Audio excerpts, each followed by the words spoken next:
I'll bring in on this one. Let's take a question now from social media. Question. Before we move on, you want in on this issue?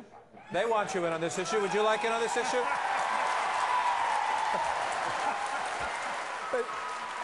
But John, once again, it's a medical subject, and I'm a doctor, you know. No, I do want to make a couple comments because I can remember the very early years studying obstetrics, and I was told, and it was before the age of abortion, and I was told, taking care of a woman that's pregnant, you have two patients, and I think that solves a lot of the problem about, you know, when life begins and all. But I also experienced a time later on in my training in the 1960s when the culture was changing. The Vietnam War was going on, the drugs were there, and pornography came in, and abortion became prevalent even though it was illegal. So the morality of the country changed, but then the law followed up. When the morality changed, it will reflect on the laws. The law is very important. We should have these laws, but law will not correct the basic problem, and that's the morality of the people that we must do.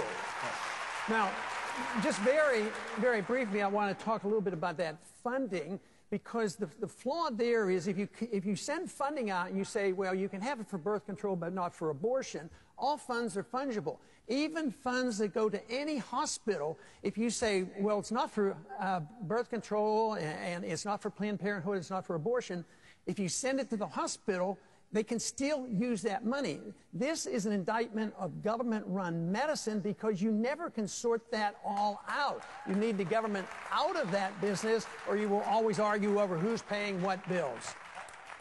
Very quickly, Senator. I think that was directed at me, and so I would just say this. Congressman Paul has a national right-to-life voting record of 50%, which is pretty much what Harry Reid's national right-to-life voting record is.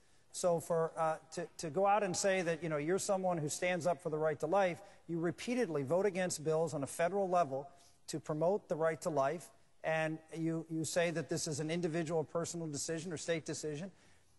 Life should be protected, and you should have the willingness to stand up on a federal level, on any level of government, and protect what what our Declaration protects, which is the right of our Creator to life, and that is a federal issue, not a state issue. Quickly, sir. Well, just for the record, I wasn't even thinking about you when I was giving my statement, so you are overly sensitive.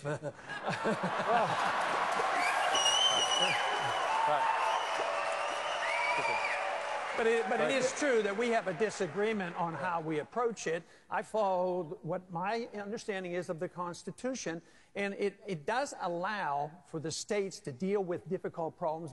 Matter of fact, it allows the states to deal with almost all the problems if you look at it. It is not given, these powers aren't given to the Congress. I see abortion as a violent act. All other violence is handled by the states. Murder, burglary, violence, that's a state issue. So don't try to say that I'm less pro-life because I want to be particular about the way we do it and allow the states the prerogative. This is the solution. This is the solution, because if we would allow the states to write their laws, take away the jurisdiction by a majority vote in the Congress, you repeal Roe versus Wade overnight instead of waiting year after year to change the court system.